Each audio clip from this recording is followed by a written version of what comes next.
আসসালামু আলাইকুম। আপনি সাদিয়া? ওয়ালাইকুম আসসালাম। জি, আমি সাদিয়া। ভাইয়া আপনার কথা বললো আপনার সাথে দেখা করতে, তাই আসলাম। আসলে আপনার সাথে কিছু জরুরি কথা বলা দরকার।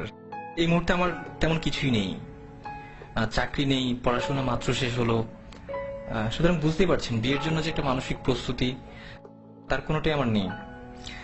আর আমি জানি ভাইয়া আপনাদের ফ্যামিলিকে অনেক পছন্দ করে, এই জন্যই ভাইয়া চাই যে আমি আপনাকে বিয়ে করি। জি, আমিও তো তাই চাই। আসলে আমি আপনাকে কি বোঝাতে চাচ্ছিলাম আপনি হয়তো বুঝতে পারেননি। বাবা মা মারা যাওয়ার পর থেকে ভাইয়েরা আমার দেখাশোনা করেছে বা এখনো করছে, কিন্তু এই কৃতজ্ঞতা স্বরূপ তো আমি আপনার মতো একজনের ভবিষ্যৎটাকে অন্ধকারে ঠেলে দিতে পারি না। আপনি অন্ধকার বলছেন কেন?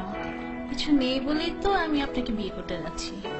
ধরুন আমি একজন টাকাওয়ালা কাউকে বিয়ে করলাম, কিন্তু বিয়ের পর দিন তো সে মারাও যেতে পারে, অথবা তার সব সম্পদ ধ্বংস হয়ে যেতে পারে।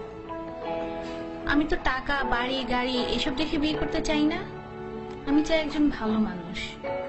তাছাড়া আজকালকার ছেলেদের যে অবস্থা, তারা যেভাবে চলাফেরা করে, এদের মধ্যে তো ভালো ছেলে পাওয়াটা খুবই মুশকিল। আমি যতটুকু জেনেছি আপনি একজন বিশ্বাসী মানুষ এবং প্র্যাকটিসিং মুসলিম। কিন্তু একটা ব্যাপার কি দেখেন, জীবনে চলতে টাকাটা অনেক বেশি জরুরি। আত্মীয় স্বজন কিংবা বন্ধু বান্ধব যেখানেই যান না কেন, অর্থ ছাড়া আপনি কোনো দাম পাবেন না। আপনি কি মনে করেন যে এই ইটের জেলখানার ভিতরে সুখ আছে?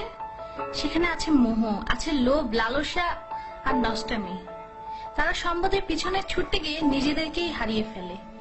স্বামী স্ত্রীর মাঝে কোনো ভালোবাসা নেই। বাবা সন্তানকে দেখতে পারে না, সন্তান বাবাকে দেখতে পারে না। আমি তো এমন চাই না। আমি চাই একটুকু জান্নাত, যার তুলনায় এই দুনিয়ার সমস্ত সম্পদ খুবই তুচ্ছ।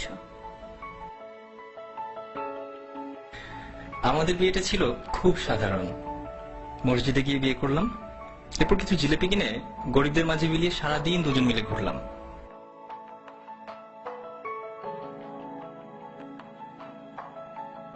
আপনি জানতে চাইতে পারেন কি ছিল আমাদের মাঝে? কিছুই না, একটি শক্তিশালী বিশ্বাস মাত্র।